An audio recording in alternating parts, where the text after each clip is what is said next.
दोस्तों कैसे हो आप सब। मैं पर मोटिवेशन से बड़ी हुई है कहानी आपकी तैयारी में आने वाली मुश्किलों से बनने में बहुत मदद करेगी। सुनने के बाद अपनी राय अवश्य दें। तो चलिए दोस्तों शुरू करते हैं।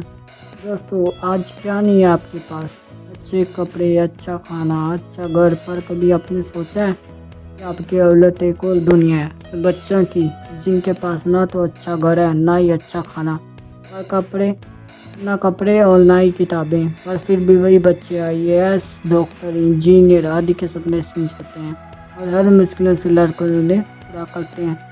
ऐसे ही एक ऐसे शख्स की दास्तां मैं आज आपको बताता हूँ। बनारस की गलियों में खेलते हुए अपने एक दोस्त के साथ उसके घर चले जाने पर उसके पिताजी ने उस लड़के को घर से बाहर निकालते हुए कहा था कि तुम्हारी हिम्मत कैसे हुई हमारे घर में आने की, सिर्फ इसलिए क्योंकि वह लड़का रिक्शे वाले का लड़का था और वह सज्जन एक संपन्न परिवार से थे।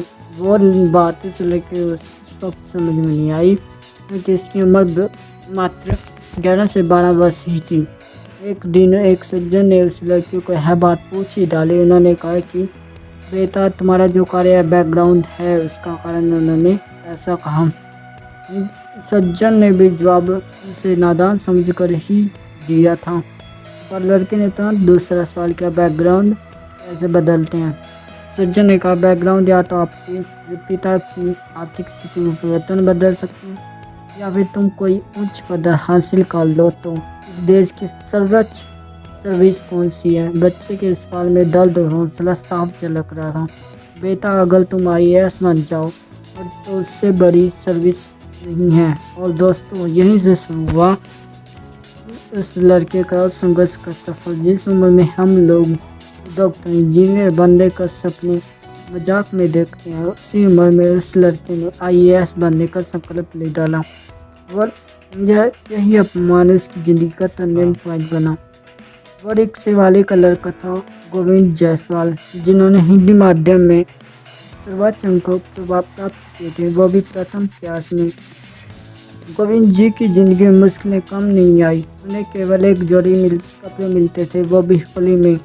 एक जोड़ी कपड़े में पूरा साल कैसे? एक कमरे में 5 लोगों का परिवार रहता था, वहीं खाना बनाना, वहीं सोना।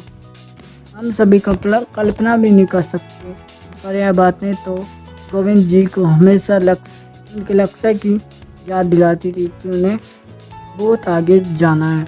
गोविंद जी की बड़ी दीदी ममता जी जब पढ़ाई के लिए स्कूल जाती तो लोग ताने देते कि तुम्हें तो दूसरे के घर बर्तन मार धोने चाहिए जिससे 2 पैसे कमा लो, पढ़ लिख कर क्या करोगे। गोविंद से कहते कि तुम्हें कितने बड़े आदमी बनोगे, तुम 2 रिक्शा ज़्यादा खरीद लोगे, खुद भी चलाओगे और दूसरों से भी चलवाओगे। ये बातें गोविंद जी को बहुत अंत तक जख्म दे जाती थी और वो क्या कर सकते थे, या तो उनसे लड़े या फिर इसी उलझा में अपने लक्ष्य को लगा दे। गोविंद जी की पढ़ाई खत्म हुई, अब उसे दिल्ली जाना था। संघर्ष अभी भी उसी तरह था। पिताजी ने उसके खर्चे के लिए एक पुरानी जमीन बेच दी ताकि उनका बेटा ठीक से तैयारी कर सके। दिल्ली पहुंचकर भी गोविंद की मुश्किलें कम नहीं हुई। एक बार तो गोविंद जी खाने का पैसा चुकाकर केवल 150 रुपये ही बचा पाए थे। उन पैसों में संभव नहीं था कि वो दोनों टाइम की चाय भी पी सके और पिताजी के पास कुछ भी नहीं बचा था।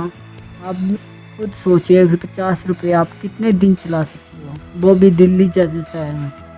गोविंद जी ने अपना खाना आधा कर दिया, चाय भी बंद कर दी। कम खाने की वजह से बहुत बीमारियां हुई, वह बहुत कमज़ोर हो गई और सिर्फ शारीरिक रूप से हौसलों से तो और भी ज़्यादा मजबूत होता जा रहा था।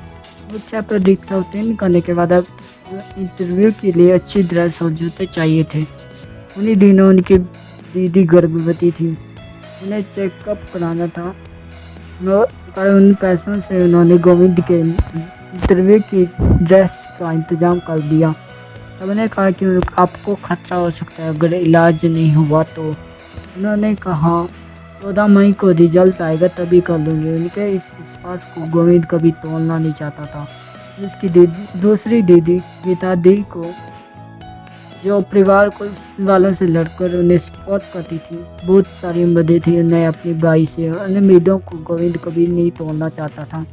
रिजल्ट आने से पहले उसके पिताजी की तबीयत बहुत खराब हो गई, पर उनका बेहतर इलाज करने की क्षमता अब नहीं थी, क्योंकि सब कुछ गोविंद की पढ़ाई में पहले ही लगाया जा चुका था। आज भी पिताजी की बातों को याद करके उनकी आंखों में आंसू आ जाते हैं, जब उन्होंने अपने रिक्शे बेचते हुए कहा था, सबके पास 1-2 लाख होते हैं, तो क्या हमारे पास 1-2 रिक्शे हैं? वो तो तुम्हारे ही तो हैं, उन्हीं को बेच देते हैं। आज अगर गोविंद सफल ना हुए होते तो ना जाने कितनी जिंदगियां खत्म हो गई होती।